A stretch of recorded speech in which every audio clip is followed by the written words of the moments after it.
सभी को बहुत बहुत शुभकामनाएं। हमारा देश दुनिया भर में सांस्कृतिक और भाषाई दृष्टि से बहुत समृद्ध है। देश की भाषाई संपन्नता को ध्यान में रखते हुए संविधान निर्माताओं ने भारत के संविधान में भाषाओं के लिए अलग से प्रावधान किया, जिसमें प्रारंभ में 14 भाषाएं रखी गई और अब 8वीं अनुसूची में कुल 22 भाषाएं सम्मिलित हैं। भारत की सभी भाषाएं महत्वपूर्ण हैं। उसका अपना अपना एक समृद्ध इतिहास है और विभिन्न भारतीय भाषाओं के साथ समन्वय स्थापित करते हुए हिंदी ने जनमानस के मन में एक विशेष स्थान भी प्राप्त किया है। यही कारण है कि आजादी के आंदोलन में अनेक स्वतंत्रता सेनानियों ने महात्मा गांधी, सरदार वल्लभ भाई पटेल, विनोबा भावे, आचार्य कृपलानी, काका साहेब कालेलकर, जवाहरलाल नेहरू, ये सभी ने हिंदी को संपर्क भाषा बनाकर आंदोलन की गति को बढ़ाने का प्रयास किया। स्वराज प्राप्ति के हमारे स्वतंत्रता आंदोलन में स्वभाषा का आंदोलन निहित ही था। स्वतंत्रता प्राप्ति के बाद हिंदी की महत्वपूर्ण भूमिका को देखते हुए संविधान निर्माताओं ने अनुच्छेद 343 द्वारा संघ की राजभाषा हिंदी और देवनागरी लिपि को अपनाया। संविधान के अनुच्छेद 351 में हिंदी भाषा के विकास के लिए हमें निर्देश भी संविधान ने किया है। देशवासियों, माननीय प्रधानमंत्री श्री नरेंद्र मोदी जी के प्रेरणादायक नेतृत्व में आज जब पूरा देश आजादी का अमृत महोत्सव मना रहा है और प्रत्येक क्षेत्र में हम नई ऊर्जा के साथ नए संकल्प ले रहे हैं, ऐसे में यह सामूहिक प्रयास होना चाहिए कि राजभाषा हिंदी को लेकर संविधान द्वारा निर्धारित लक्ष्यों को हम प्राप्त करें। किसी भी लोकतांत्रिक देश में सरकारी कामकाज की भाषा तभी सार्थक भूमिका अदा कर सकती है जब देश के जन सामान्य से वो जुड़ी हो और जितने भी निर्णय लिए जाते हैं, जितनी भी नीतियां बनती हैं, वो नीतियां तभी लोकभोग्य हो सकती है जब वो स्थानीय लोगों की भाषा में हो। इसके साथ साथ हिंदी को इन्हीं विशेषताओं को ध्यान में रखते हुए 14 सितंबर 1949 के दिन हिंदी को राजभाषा के रूप में स्वीकार किया गया। इसके साथ ही राजभाषा हिंदी में आवश्यकता के अनुसार शब्दावली निर्माण, वर्तनी के मानकीकरण किए गए और सरकारी कार्यों में हिंदी को बढ़ावा देने के लिए प्रेरणा प्रोत्साहन की नीति अपनाई गई। राजभाषा की इस विकास यात्रा में हमने कई पड़ाव पार कर लिए हैं, लेकिन अभी भी बहुत कुछ करना बाकी है। विगत 3 वर्षों में प्रधानमंत्री जी के नेतृत्व में सरकारी कामकाज में हिंदी का प्रयोग अधिक हो, इसके लिए गृह मंत्रालय का राजभाषा विभाग निरंतर प्रयासरत है, जिससे विभिन्न मंत्रालयों विभागों में हिंदी का कामकाज तेजी से बढ़ा है। मुझे ये बताते हुए हर्ष हो रहा है कि वर्तमान में गृह मंत्रालय में ज्यादातर कार्य हिंदी में किया जाता है तथा कई अन्य मंत्रालयों के माननीय मंत्रियों ने भी अपना अधिकांश कार्य राजभाषा हिंदी में करना शुरू किया है। राजभाषा कार्यान्वयन की गति को तीव्र करने और समय समय पर किए गए कार्यों की समीक्षा हेतु मई 2019 में नई सरकार के गठन के पश्चात 57 मंत्रालयों में से 53 मंत्रालय की हिंदी सलाहकार समितियों का गठन कर लिया गया है तथा इसकी निरंतर बैठकें आयोजित की जा रही हैं।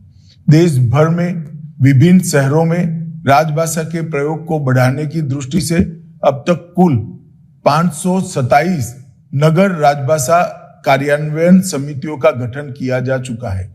विदेश में लंदन, सिंगापुर, फिजी, दुबई और पोर्ट लुई में भी नगर राजभाषा कार्यान्वयन समिति का गठन किया गया है। राजभाषा कार्यान्वयन को और मजबूत करने की दिशा में संसदीय राजभाषा समिति अपनी सिफारिशों के 11 खंड माननीय राष्ट्रपति जी को प्रस्तुत कर चुकी है।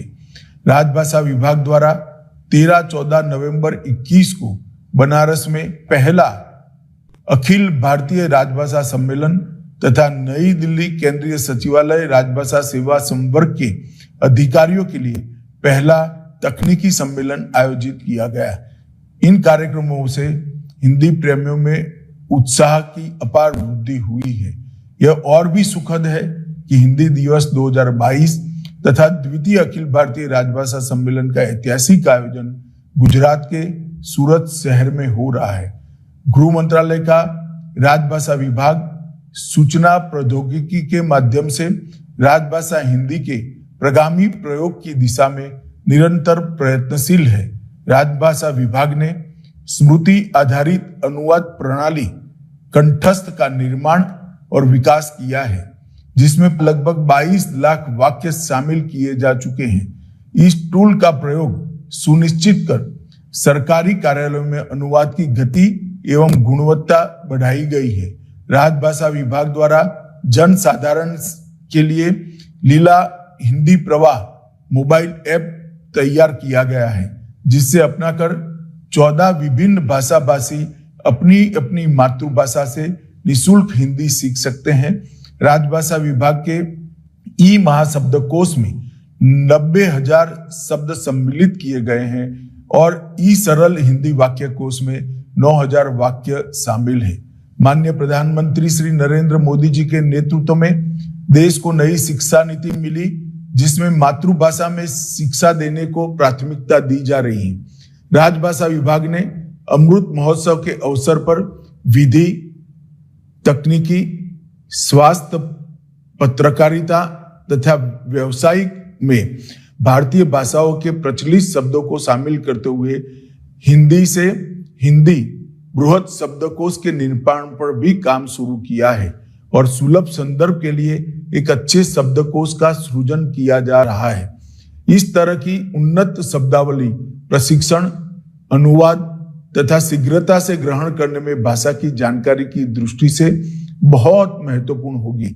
हजारों वर्षों से भारतीय सभ्यता की अविरल धारा हमारी भाषाएं, संस्कृति और लोक जीवन में सुरक्षित रही है। भारत में स्थानीय भाषाओं का योगदान हमारी संस्कृति को आगे बढ़ाने के लिए अतुलनीय रहा है। इन भाषाओं ने हिंदी को समृद्ध किया है। हिंदी उन समस्त भारतीय भाषाओं की मूल परंपरा से है जो इस देश की मिट्टी से उपजी है, यही पुष्पित और पल्लवित हुई है और जिन्होंने अपनी शब्द संपदा, भाव संपदा, रूप, शैली और अपने पदों से हिंदी को लगातार समृद्ध किया है। राजभाषा हिंदी किसी भी भारतीय भाषा की प्रतिस्पर्धी नहीं है, बल्कि उसकी सखी है और हमारी सभी भाषाओं का विकास एक दूसरे के परस्पर सहयोग से ही संभव है। प्रिय देशवासियों, हिंदी दिवस के इस अवसर पर मैं आप सभी का आह्वान करता हूं कि आप और हम मिलकर यह संकल्प ले कि अपनी भाषाओं पर गर्व की अनुभूति हम करेंगे।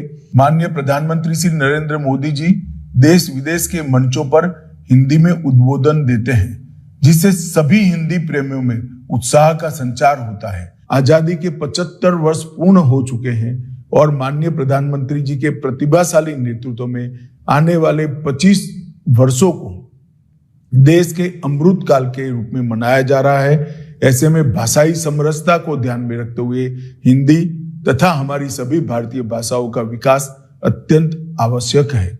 आइए आज संकल्प लें कि दैनिक कार्य में, कार्यालय के कामकाज में अधिक से अधिक काम हिंदी तथा स्थानीय भाषाओं में कर दूसरों के लिए अनुकरणीय उदाहरण प्रस्तुत करें और हमारी युवा पीढ़ी को भी इस रास्ते पर हम ले जाएं। हिंदी दिवस के शुभ अवसर पर आप सभी को पुनः मेरी हार्दिक शुभकामनाएं हैं। वंदे मातरम।